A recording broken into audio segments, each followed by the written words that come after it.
Hi everybody, this is Paula from Big Green Pen. I have decided to start doing a weekly review of my blog, which is also hosted at www.biggreenpen.com. And this week the topic was your greatest fears. The reason I chose that was because I went to a Toastmasters competition on Saturday, and the table topics competition question was, identify your greatest fear and what you've done to overcome it. With a table topic, you have 2 minutes. That's not much time to get out your greatest fear and detail how you've overcome it. I thought people would say things like clowns, spiders, roaches, snakes, storms, the number 13, bridges, water, heights, flying, things that are commonly known as fears. It turns out for those 5 people, their fears were something broader and something deeper.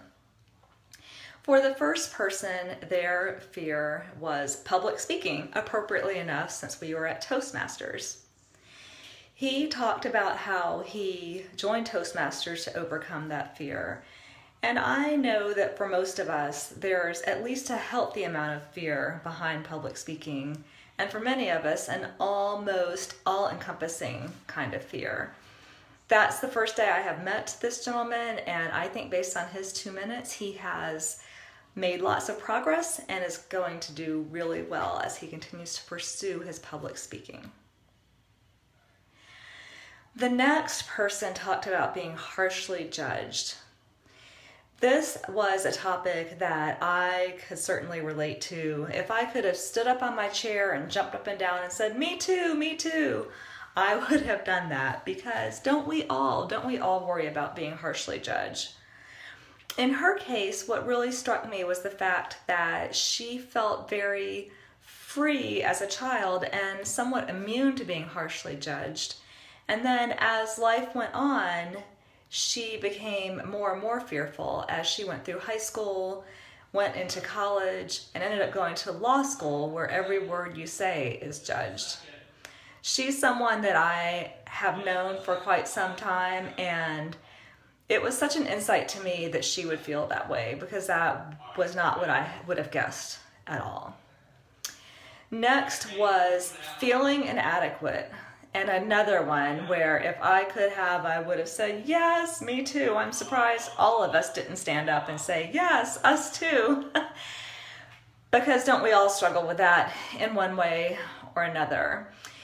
The interesting thing about Gene's speech is that he talked about coaching his children's, you're right, you're a maestro. That's a really good attitude to have. He became a coach for his young child's soccer team, and this guy is a really tall, strapping, athletic-looking guy, and he talked about how intimidating it is to be with a group of 4-year-olds who may not be quite as aligned with as you are with the idea of how soccer is going to go. He also didn't know how to play soccer when he agreed to coach, so that was a small issue. His point was he had to humble himself to ask these 4-year-olds for some help in learning to play soccer, and humbling himself to admit that he didn't have it all under control. The next 2 were about parenting. The first I want to talk about was failing as a parent. And this parent talked about, his first line was something like, my fear is that my children won't grow up to be what I want them to be. And although as he developed his speech over the 2 minutes, it became something more nuanced than that, I certainly could relate to those early days when I had these plans for exactly what my son and daughter were going to develop into. And of course, nature and time proves you wrong on all those accounts. I have a bachelor's degree in child development and family relations, for heaven's sake, and a master's degree in counseling and human systems. None of that matters when I have a child in crisis or a child who is explaining to me exactly how I have failed as a parent. So I could definitely relate to that individual's feelings and concerns. Lastly, the next person talked about the fear of something happening to your children. Another thing that all parents can relate to, or anybody who cares about a child or a relative or has a loved one in their life. He talked about the day his child fell in the parking lot at the store, and he wondered, why am I the one having to deal with this? My wife is the medical professional, and here I am with this kid with a knee broken open. He also at least led my mind to think about the times that we catastrophize what's happening to our children. He talked about his child being fine 30 seconds later, even though when she first fell, she, of course, was acting like it was the end of the world because she was shocked and in pain. And he, as a parent, didn't know how to handle it. But I have, as many of us had, so many people in my life who've had true tragedies, whose children have been terminally ill, whose lives have been taken far too soon. And it led me to really remind myself to prioritize what matters and what can be solved. But it's certainly a fear we all share. When we do table topics in our Toastmasters club, our club is probably about 6 or 7 people. So it's a pretty intimate group. And there are times when someone has spoken about something that sounded like a pretty innocent question, but really ended up sharing a little tiny glint of their soul, or given me some kind of insight into life itself. There are plenty of kind of frivolous table topics and silly ones and ones where we totally mess up in our approach. But there are times when I've walked away pretty much in awe at my fellow Toastmasters and their approach.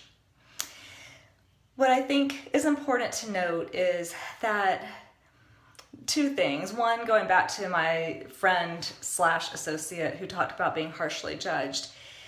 One thing Toastmasters teaches you is not just to speak, but to evaluate. And it teaches you to evaluate others in a way that's constructive and doesn't leave them feeling that you've been harsh. If they feel you've been harsh, you might have approached your evaluation in the wrong way. So it teaches us to give people feedback that they need in a way that hopefully makes it as usable as possible.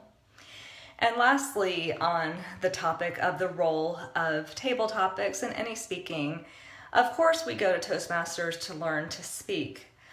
But there are many times when the biggest takeaway for me has been something I heard. Meaning we come there to speak, but sometimes the best reward is what we get through listening. If you have questions about Toastmasters, I would be glad to answer them. You can find me pretty much everywhere on social media at Big Green Pen. Thanks, thank you for joining me. And oh, of course I do. And while you're telling me your greatest fear, for my blog, you can visit www.biggreenpen.com. I imagine you're not alone in that, Browse 22. And it's probably surprising that no one came up with that as a topic, although we typically try to steer clear of some political things, depending on the environment in Toastmasters. But yeah, I agree. That would be a great topic. It would probably take more than 2 minutes to address, right?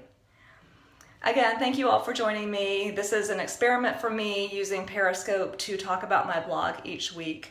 And I really appreciate you joining me and letting me share all this. Have a great week and a great day.